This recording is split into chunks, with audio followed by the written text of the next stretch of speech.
ಬ್ರಹ್ಮಕಮಲ ಇದನ್ನ ರಾತ್ರಿ ರಾಣಿ ಎಂದು ಕರೆಯುತ್ತಾರೆ. ಇದು ರಾತ್ರಿ ಸಮಯದಲ್ಲಿ ಮಾತ್ರ ಅರಳುವ ಆಕಾಶದ ದೈವಿಕ ಹೂವು. ಮುಂಜಾನೆ ಆಗುತ್ತಿದ್ದಂತೆ ಒಣಗಿ ಹೋಗುತ್ತೆ. ಬ್ರಹ್ಮಕಮಲ ಅರಳುವಾಗ ಯಾರು ತಮ್ಮ ಆಸೆಯನ್ನ ಹೇಳಿಕೊಳ್ತಾರೋ ಅವರ ಎಲ್ಲ ಆಸೆಗಳು ಈಡೇರುತ್ತವೆ ಎಂಬ ನಂಬಿಕೆ ಇದೆ. ಬ್ರಹ್ಮಕಮಲ ವರ್ಷಕ್ಕೆ ಒಮ್ಮೆ ಮಾತ್ರ ಅರಳುತ್ತೆ. ಬ್ರಹ್ಮಕಮಲ ಹೂವನ್ನ ಶಿವದೇವರಿಗೆ ಅರ್ಪಿಸಿದರೆ ಸಕಲ ಇಷ್ಟಾರ್ಥಗಳು ಈಡೇರುತ್ತದೆ ಎಂದು ಹೇಳ್ತಾರೆ. ಬ್ರಹ್ಮಕಮಲ ಸಸ್ಯವನ್ನು ಮನೆಯ ಅಂಗಳದಲ್ಲಿ ಬೆಳೆಸಿದರೆ ಅದೃಷ್ಟ ಮತ್ತು ಸಮೃದ್ಧಿಯನ್ನ ಹೆಚ್ಚಿಸುತ್ತದೆ. ದುಷ್ಟ ಶಕ್ತಿಯಿಂದ ಮನೆಯನ್ನ ರಕ್ಷಿಸುತ್ತದೆ. ವಾಸ್ತು ಪ್ರಕಾರ ಬ್ರಹ್ಮಸ್ಥಾನದ ಮಧ್ಯದಲ್ಲಿ ಇದನ್ನ ಇಡಬೇಕು. ಬ್ರಹ್ಮದೇವರು ಈ ಬ್ರಹ್ಮಕಮಲ ಸಸ್ಯವನ್ನ ಸೃಷ್ಟಿಸಿದರು ಎಂದು ಹೇಳಲಾಗುತ್ತೆ. ಇದೊಂದು ಮಂಗಳಕರ ಹೂವು. ಔಷಧಿ ತಯಾರಿಸಲು ಕೂಡ ಬಳಸಲಾಗುತ್ತೆ.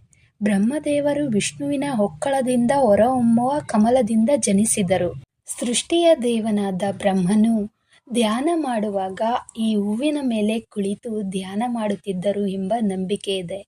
ಆದ್ದರಿಂದ ಇದನ್ನ ಬ್ರಹ್ಮಕಮಲ ಎಂದು ಕರೆಯುತ್ತಾರೆ.